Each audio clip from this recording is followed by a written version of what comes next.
Can you do a beginner's guide for solo players? Yeah, I could do that. It's a good question from Yeasty Dynasty over on YouTube. This game can be played in a variety of different ways. You could play it like a traditional MMO if you wanted to, or you could play it like a single player ARPG, action RPG, which is the way I've been treating it if you've been watching my live streams. I have 100% been soloing my way through this. I've dipped my toes into the expeditions a couple of times, which is the group-based stuff, but it's been purely optional and just for funsies. The rest of the time, I'm only playing this as a single player game in that online space. So it's ripe for me to drop a guide on how to play this as a solo game. But to do so, we got to back up a little bit and go to the character creator. So let's get right into it. So the first thing I get asked a lot by people is, what archetype should I choose to play? And the reality is that all of these archetypes, or classes if you will, offer different visual play styles in terms of the visual character, the avatar, your cosmetic gear, two types of weapons as well. And then on top of that, behind my big fat head, are going to be some associated trade skills, which means essentially you're starting off with a bonus to 3 different things. You get to start off at level 50 in 3 trade skills. Now, I mentioned this at the beginning because this is going to impact your journey as a solo player if, and I stress the if, you choose to participate in the crafting harvesting side of the game, which is completely optional. You don't have to participate in that if you don't want to. There will be some tutorial missions where they have you craft a few things in the early stages of the game, but once you get beyond the tutorial missions, you never have to harvest or craft anything ever again if you don't want to. But if you do want to make your own gear, and make your own clothing, and have cosmetics, and make furniture for your houses, and all of the other things that go into the long-term sort of life of a character in this world, then you're going to want to pay attention to your starting skills. Because believe me, starting off with 50 in 3 trade skills is a huge deal. That is a lot of grind that you don't have to do because you don't have to go out there and level up those harvesting skills and associated trade skills.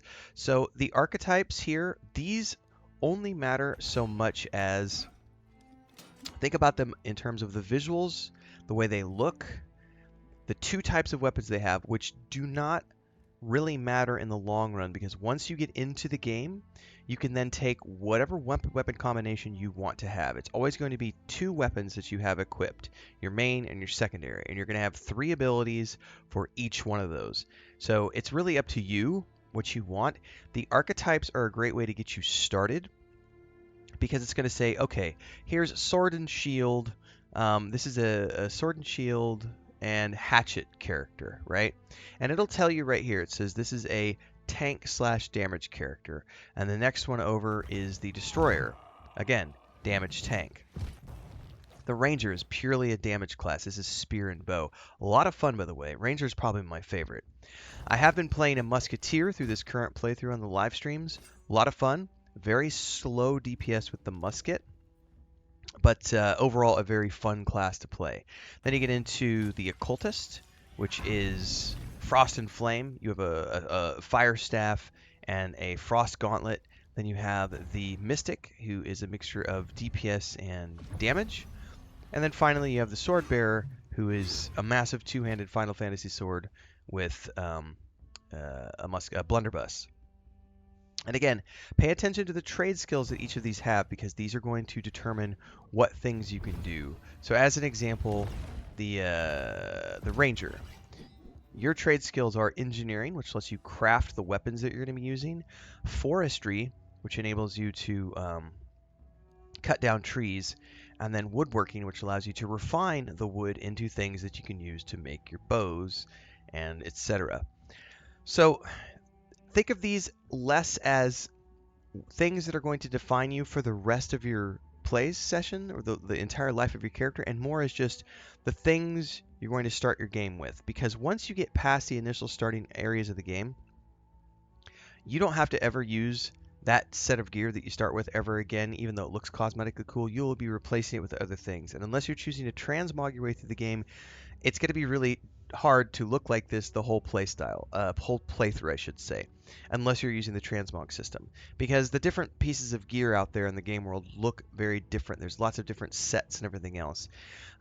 So think of this more as just like a starting combination of abilities and weapons that get you going in the early stages of the game. And if you decide you don't like it, you can always come back and make a new character, or you could just use that as a start. As an example for me, I have been playing a musketeer my whole playthrough on these live stream sessions. I have gotten to level 63 and I'm really kind of tired of how the musket plays, but I'm almost to level 20 with the musket, which is the max level for the weapon. And then I'm going to switch over to the bow because I really do prefer the bow long term, which just shows you that you can play the game for 75 hours and make a decision after 75 hours or 100 hours or 500 hours. Be like, you know what? I want to try something different with this character. And you don't have to go back to square one and start over again. Anyway, let's get back into the main character and we'll talk a little bit more about the things you can do as a solo player and my tips for this beginner's guide for solo players. So remember how I told you how at the beginning of the game when you choose an archetype, it gives you your 2 weapon styles and then you can branch out from there if you want. As you can see with my musketeer, I have only ever done rapier and musket. I've maxed out the rapier at level 20 and I'm working on getting musket to level 20. We are almost there, and then I'm going to switch over and start using the bow. You can choose whatever you want once you're in the game. Similarly, once you get into the game, you're going to have access to every single crafting, refining, gathering, and other trade skill ability there is in the game. So you can go through here and do whatever you want when it comes to crafting. It's just the bonus that you get started with is in those 3 things, which those will be the highest ones you have eventually. Probably. If you're going to be pursuing those things. But like my armoring is pretty high because I've chosen to make most of my gear on the way through. My harvesting is pretty high because I needed lots of fibers to make the light armor that I'm wearing. And then logging and leatherworking are pretty high as well because going out there and harvesting a lot. But they're not maxed out by any means. The other thing to pay attention to here is that when it comes to, say, your weapon mastery and you go into rapier as an example, you can respec at any time. Now, it does cost Azoth after a certain point, and that is a resource that you will naturally be getting as you play throughout the game. I am constantly maxed on Azoth. I never use it for like anything. It's really only useful for things like this, or if you've recalled back to your house, you want to go back in 30 minutes, but the timer is still counting down. You could just spend some Azoth to reset the timer and go back to your house. It's really just Azoth is there for convenience stuff. It's really hard to burn through. I'm always capped. So if I wanted to respec, I could using Azoth. And this gets me into the next part of respecing, which is the attributes. This is a huge thing for solo players. Whatever is the primary stat that they give you for your chosen archetype, just take that stat and max it. Just put 100% of your points into that. And that's going to make you really good at the main job for your character. Respecking is 100% free up until level 60, and it'll tell you, and then after 60, it's 50 gold, which isn't that much at all. So here's my big suggestion for new players. Anytime you're leveling up and you're getting points to spend, put them 100% into your primary stat for whatever your archetype is, or whatever is the governing ability for the weapon that you're using. Max that thing out. Only ever worry about respecking if you find yourself coming up against combat or content that is starting to feel like it might be a little too challenging for you. Maybe you're dying a little too much.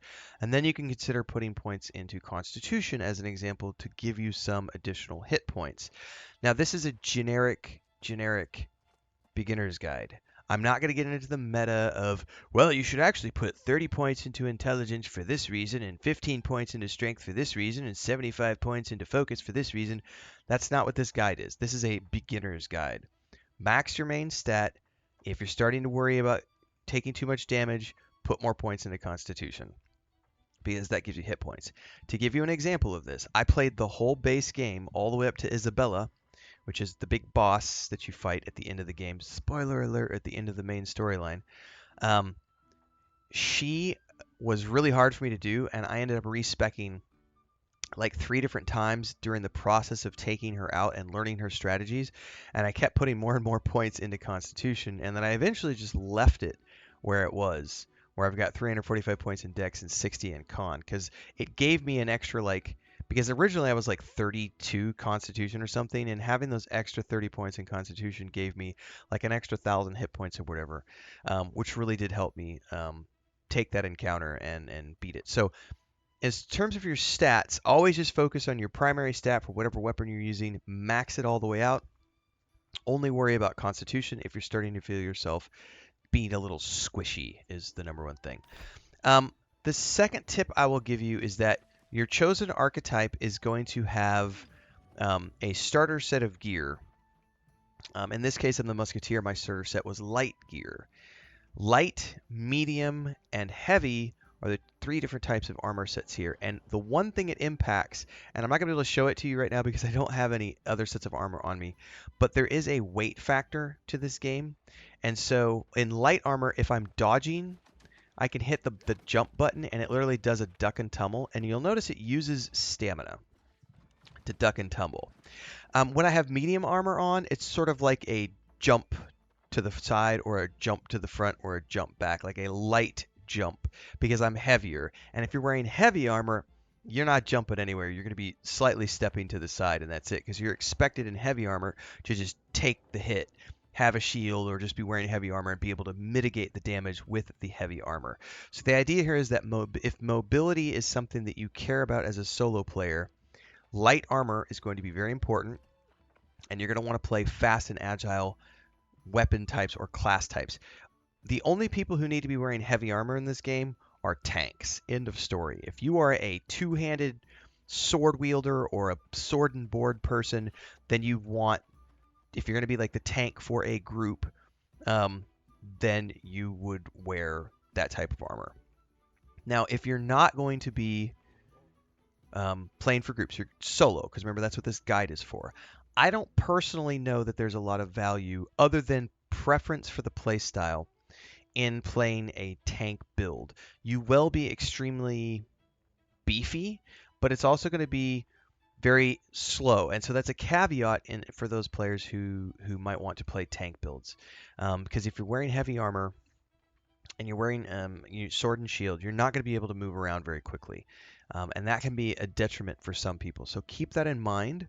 I think that if you want the most survivable build out there, and you don't want you don't want to have to worry about ever dying, you might want to play some sort of tanky class. But if you want to move around the battlefield and be very quick and agile, play something that's going to be wearing light armor. But understand that you're going to be squishy accordingly. This is a glass cannon build. Like, I get killed. This is literally, I'm a DPS character. Like, I'm like a wizard in other games, like I can't take a lot of damage. So that's something else to consider if you're going to be a solo player. Quick commercial break, everyone, to celebrate and give thanks to all of these amazing people who keep me on the air full time. Really appreciate the support. All you got to do is join as a member. You get access to private videos. You can also do super thanks on any upload or super chats and stickers on any live stream or premiere you see. And beyond that, don't forget we're multi-streaming over on Twitch now, so you can support over there as well. Thanks so much to everybody. Let's get back to the video at hand. The other thing I would talk about would be do you need to take healing abilities, like the life staff or whatever it is? That's a personal preference. I have played this game entirely using potions, foods, and foods that give me buff and things that give me damage buffs. So I have resistance potions here. They also go in here, there's stat food, like giving you a constitution bonus or whatever you want. There's cooking in this game, so if you're going to be making your own food, this is where I will say that if you are going to be playing solo, I would highly recommend whatever the three starting skills that you get with trade skills are. Everybody should be taking cooking to be able to make their own food, and you should also be taking, like, I think it's Arcana, if you're going to want to make your own potions. Now, I buy all my potions from the store or find them in the game world, and I have cooked a lot of my own food, but I've also bought food off of the broker from other players. So you do need to make a decision early on. Are you going to be relying on potions and foods, or do you want to have I believe it's life staff. Yeah, or are you going to go life staff and be able to get the healing abilities? that allow you to heal other players and heal yourself. It is a choice. Healers may still use potions, but someone like me, like I've never taken any abilities in that line. I only use potions and stuff. So it's constantly, it's me just going, okay, I'm going to pop a potion. We're going to pop a honing stone. You know, we're going to eat some food here, get that regen going, chug a potion if we need to, blah, blah, blah, blah, blah. And I'm going to go in here and say, let's drop a stat food buff as well. Use that. And now I've got bonus hit points.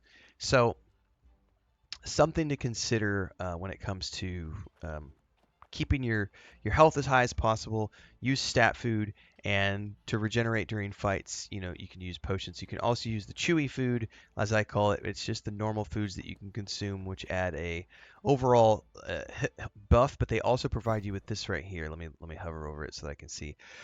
60 health per second for 20 seconds. But if you get hit, it knocks you out of that state. So this is a great way if you have moments in between fights. If you can duck and tumble and get away, you could find an area to, you know, step aside out of combat for 20 seconds. You can quickly recover using those types of food. And then there's also the 25-minute regen that you get with it. So things to consider. I'm trying to think if there's anything else I really need to talk about in terms of the solo player beginner's guide. Soul trials are going to be a pain, especially. Well, these are the soul trials. The other trials you come across as you go throughout your journeys are going to be a pain in the butt as well. Just anticipate that anything in this activity finder is going to be optional to like hardcore content. The base game, honestly, everything has been super easy apart from the Isabella fight. The Isabella fight was really gnarly, and some of those trials can be, you know, you might smash your head against those for 2 or 3 tries. Don't be afraid to respec if you need to. Don't be afraid to bring along the best potions and foods during those fights. Don't be afraid to watch other people's guides on YouTube if you're having a hard time getting through those. If you decide to duck out and do any of the expeditions, realize that this is optional group-based content that you don't have to do if you don't want to, but I do want to make a mention of it in this solo beginner's guide. If you go do an expedition, people are not going to wait for you. They are not going to respect your time. They're not going to care what quest you're on. They're there to run the dungeon as quickly as possible to get the loot rewards because they've probably done the dungeon 500 times. So if you are a solo beginner player, I do not recommend doing an expedition unless you know that you enjoy or can keep up with that type of gameplay style. If you don't like the pressure of being rushed and you don't want to have the social anxiety, that's totally respectable.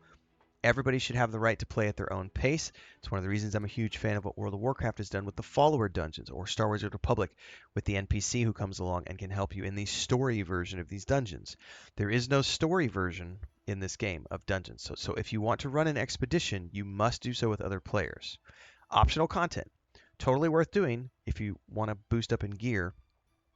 Really cool stories, really fun bosses and everything else, but understand that these are going to be speed runs unless you're grouping up with people you know. So just be aware and be conscious of what you're getting into if you decide to do these as a solo player. Apart from that, the only thing else I could say is that if you decide you're going to go down the housing option, which I have, my house is over here. Housing in and of itself is a really cool thing that you can do, and you can find all sorts of stuff in the game world that you can use to decorate your house. There's like paintings that you'll find out exploring in the game world. I found like this pot that's on top of the stove. I found that. Let's go look at the painting really quick. I found that in the game world. Yeah, that painting up on the wall I found in the game world. Everything else in here I have crafted. Other than that thing up on the shelf, I found that in the game world too. All the other stuff I've crafted in here, like the stove and other stuff. So this is where if you're going to be getting into housing and decorating your house, you're going to want to you're just going to become a crafter. And I would highly recommend that any solo player just explore the crafting. There's lots of things to do with the harvesting and crafting. It's very satisfactory to do, and it's a lot of fun. So, I think that's probably really, those are like the basic things I can think about for beginners who are wanting to solo this game. All of the play styles are equally soloable. None of the archetypes or weapons are more soloable than the other. It's just learning how to play them. So The rapier plays a lot different than the musket, which plays a lot different from the bow, which plays a lot different from the blunderbuss, which plays a lot different from the two-handed sword, which plays a lot different from the hatchet, which plays a lot different from the sword and shield. But they are all equally soloable because this game is a single-player action RPG wrapped inside of an MMO that you can optionally choose to go do things if you want. There's also the PvP side of the game that you can optionally choose to participate in, but that is not solo. That's going to be doing that with other players, so that's a caveat to keep in mind as well. So hopefully this answers your question. And again, thanks to Yeasty Dynasty for that question. Anybody else out there have any questions about this game, feel free to drop them on the comments in the YouTube, and I will occasionally make videos around them like this one. And of course, daily streams happen at 9 a.m. Mountain on YouTube and Twitch. We've added TikTok recently to the live streams. The day-to-day happens here on the tube, though. In between all the other stuff, this is my day job. I stream every single day for 6 to 8 hours. So hopefully we'll see you in the next one. And I'm a variety content creator, which means I play a lot of games. There's like 7,000 videos on the channel, and we're about to jump into Dragon Age Veilguard, Stalker 2, Indiana Jones. So much still left in 2024. So we'll see you in the next one. Stay safe. Happy gaming.